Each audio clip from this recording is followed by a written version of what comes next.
Yes, सीजे सूर्यकांत ने indirectly ये accept कर लिया है कि जैसे ही इलेक्शंस आते हैं सुप्रीम कोर्ट एक पॉलिटिकल बैटल ग्राउंड बन जाता है।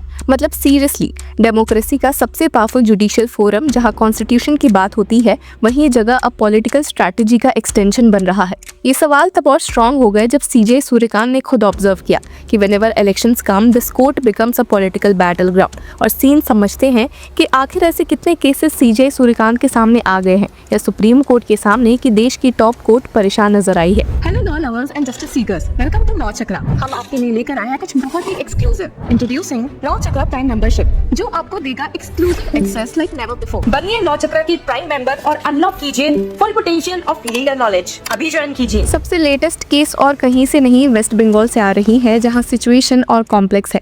60 lakh names under adjudication mark किए गए थे। इलेक्टोरल रोल्स में 29 लाख केसेस डिसाइड हो चुके हैं, बाकी पेंडिंग है और इलेक्शन डेट्स फिक्स हो चुकी है। पर कोर्ट ने कहा कि we will consider if so required, right now things are going well. मतलब कोर्ट कॉशियस है कि इंटरवेन करने में, और स्पेशली जब इलेक्शन प्रोसेस चल रहा हो। और एक और इम्पॉर्टेंट ऑब्जर्वेशन आया ED versus West Bengal CM Mamata Banerjee case में, जहां सुप्रीम कोर्ट ने क्लियरली कहा कि the court does not want a political party to win an election, we do not want to be a party to a crime also, there is no timing for a decision. अब ये line बहुत important है। मतलब court कह रहा है कि वो इलेक्शन टाइमिंग से इन्फ्लुएंस नहीं होगा, ना वो किसी पार्टी को हेल्प करेगा, ना ही किसी क्राइम को इग्नोर करेगा। सीनियर एडवोकेट कपिल सिब्बल ने यहाँ एक इंटरेस्टिंग आर्ग्यूमेंट भी दिया था। कहा था कि ईडी आर्टिकल 32 के अंदर पिटिशन फाइल नहीं कर सकता क्योंकि इन्वेस्टिगेशन करना कोई फंडामेंटल राइट नहीं है। कोर्ट ने काउंटर क्वेश्चन भी पूछा था कि is it not a fundamental right to have a rule of law.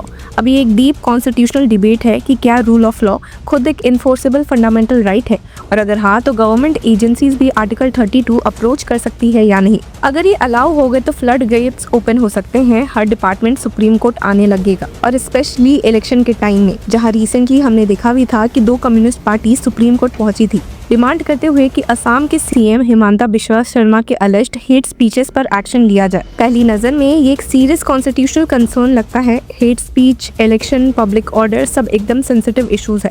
लेकिन सीजे सूर्यकांत का रिएक्शन थोड़ा अलग था। उन्होंने सीधा क्वेश्चन उठाया कि आप डायरेक्टली सुप्रीम कोर्ट क्यों आए, हाई कोर्ट्स का क्या रोल है फिर। और यहीं से एक बड़ा कॉन्स्टिट्यूशनल डिबेट स्टार्ट होता है।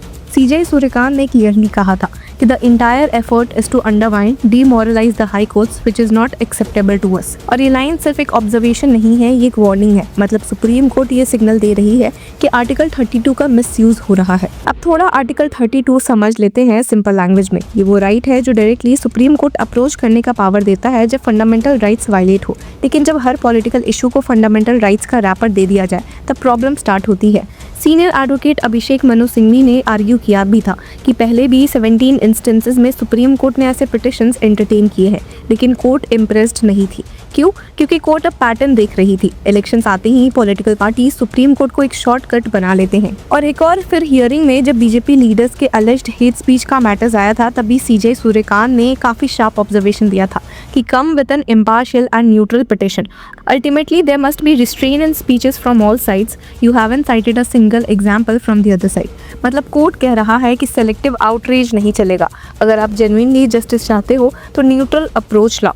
अब सीनियर एडवोकेट कपिल सिब्बल ने फाइनली अग्री भी किया था कि वो रिवाइज्ड पिटिशन फाइल करेंगे नाम हटा के, और ये भी एक इंडिकेशन है कि कोर्ट का प्रेशर काम कर रहा है। अब थोड़ा बिगर पिक्चर भी देखते हैं। सुप्रीम कोर्ट के पास ऑलरेडी 90,000 पेंडिंग केसेस है और सिर्फ 33 जजेस है। इस सिचुएशन में अगर पॉलिटिकल बैटल्स भी यहाँ शिफ्ट हो जाए तो जुडिशियल सिस्टम का ओवरलोड होना ऑब्वियस है। और सच बोले तो पॉलिटिकल पार्टीज का इंसेंटिव क्लियर है। सुप्रीम कोर्ट का ऑर्डर या इवन एक ऑब्जर्वेशन भी इलेक्शन कैंपेन का वेपन बन सकता है। जैसे recently waste Bengal CM Mamata Banerjee खुद पिटिशनर बन के सुप्रीम कोर्ट गई थी स्पेशल इंटेंसिव रिवीजन के इशू पर। बंगाल में इलेक्शंस आ रहे हैं, डेट फिक्स हो चुकी है, तो नेचुरली ये मूव पॉलिटिकली भी इम्पैक्टफुल है। सीजे सूर्यकांत का कंसर्न भी बिल्कुल वैलिड लगता है, लेकिन एक आयरनी भी है। जुडिशरी चाहे या ना चाहे, उनके डिसीजंस पॉलिटिकल इम्पैक्ट जरूर क्रिएट करते हैं। अगर एग्जांपल चाहिए तो 2022 महाराष्ट्र पॉलिटिकल क्राइसिस है। एकनाथ शिंदे और 16 एमएलएज ने रेबेलियन किया, बट सुप्रीम कोर्ट गया, वेकेशन बेंच ने इंटरिम रिलीफ दिया, जिससे रेबल एमएलएज को डिस्क्वालिफिकेशन नोटिस का रिप्लाई देने के लिए टाइम मिल गया। और इसका डायरेक्ट इम्पैक्ट क्या हुआ? वो एमएलएज फ्लोर टेस्ट में वोट कर सके और रिजल्ट, महाविकास अघाड़ी गवर्नमेंट गिर गई, उद्धव ठाकरे ने रिजाइन कर दिया। और इंटरेस्टिंग पार्ट कि 1 साल बाद कॉन्स्टिट्यूशन बेंच ने बोला कि गवर्नर का फ्लोर टेस्ट कॉल करना इलीगल था, लेकिन तब तक पॉलिटिकल डैमेज हो चुका था। और कोर्ट ने ये भी कहा कि ठाकरे को वापस सीएम नहीं बनाया जा सकता क्योंकि उन्होंने पहले ही रिजाइन कर दिया था। मतलब इंटरिम जुडिशियल ऑर्डर्स भी कभी कभी इरिवर्सिबल पॉलिटिकल कॉन्सिक्वेंसेस क्रिएट कर देते हैं। तो यहाँ एक अनकंफर्टेबल ट्रुथ है, जुडिशरी चाहे न्यूट्रल रहे लेकिन उसका रोल पॉलिटिकल आउटकम्स को इनडायरेक्टली शेप करता है। और अब इलेक्शन सीजन आ रहे हैं, तमिलनाडु, केरला, वेस्ट बंगाल, असम, पुडुचेरी सब जगह इलेक्शंस लाइंड अप है और इसी टाइम पे सुप्रीम कोर्ट में कुछ हाई स्टेक्स केसेस भी चल रहे हैं, जैसे फ्रीबीज का इशू। तमिलनाडु में फ्री इलेक्ट्रिसिटी स्कीम अनाउंस हुई इलेक्शंस के जस्ट पहले।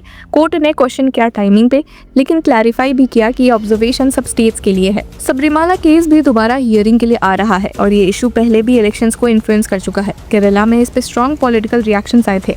फिर CAA का मैटर कोर्ट ने मई से हियरिंग शेड्यूल की है। ये इशू स्पेशली असम और वेस्ट बंगाल में पॉलिटिकली एक्सप्लोजिव है। मतलब एक तरफ कोर्ट कह रहा है कि वो पॉलिटिकल बैटल ग्राउंड नहीं बनना चाहता, दूसरी तरफ उसके सामने ऐसे केसेस ही आ रहे हैं जो डायरेक्टली इलेक्शन नैरेटिव को अफेक्ट करेंगे। अब इलेक्शन कमीशन का एंगल भी देख ले तो असम में SIR कंडक्ट नहीं हुआ, जैसे बिहार और वेस्ट बंगाल और जैसे दूसरे स्टेट्स में हो रहा है। इसको चैलेंज किया गया सुप्रीम कोर्ट में, लेकिन जब तक हियरिंग हुई तब तक प्रोसेस कंप्लीट हो चुका था। कोर्ट ने पिटिशन को इनफ्रक्चुअस बोल दिया। इसका मतलब क्या है? जुडिशियल डिले भी कभी कभी पॉलिटिकल इश्यूज को रिजॉल्व होने से पहले इररिलेवेंट बना देती है। तो ओवरऑल पिक्चर क्या है? एक तरफ पॉलिटिकल पार्टी सुप्रीम कोर्ट को एक स्ट्रेटेजिक प्लेटफॉर्म के रूप में यूज़ कर रही है, दूसरी तरफ जुडिशरी अपनी क्रेडिबिलिटी और न्यूट्रलिटी मेंटेन करने की स्ट्रगल कर रही है। CJ सूर्यकांत का फ्रस्ट्रेशन जेन्युइन लगता है, लेकिन रियलिटी ये है कि डेमोक्रेसी में जुडिशरी और पॉलिटिक्स कंप्लीटली सेपरेट नहीं रह सकते, क्योंकि जब भी कॉन्स्टिट्यूशन इंटरप्रेट होगा, जब भी राइट्स डिसाइड होंगे, उसका इम्पैक्ट पॉलिटिक्स पर पड़ेगा ही। तो सोल्यूशन क्या है? शायद stricter filtering of article 32 petitions, high courts को स्ट्रेंथन करना और पॉलिटिकल पार्टीज को भी रिस्ट्रेन दिखाना। लेकिन ऑनेस्टली ये सब आइडियल सॉल्यूशंस है। ग्राउंड रियलिटीज़ में जब स्टेक्स हाई होते हैं तो हर इंस्टीट्यूशन को यूज़ करने की कोशिश होती है, और शायद इसीलिए CJ सूर्यकांत का स्टेटमेंट इतना पावरफुल लगता है, क्योंकि वो सिर्फ एक कंप्लेन नहीं है, वो एक रिफ्लेक्शन है सिस्टम की करंट रियलिटी का। Whenever elections come, this court becomes a political battle ground. तो सवाल ये नहीं है कि ये हो रहा है या नहीं, सवाल ये है कि क्या इससे बचना पॉसिबल भी है। तो व्यूअर्स, इस पूरे मुद्दे पर आपकी क्या राय है? Do let us know in the comment section. Until then keep following law चक्र।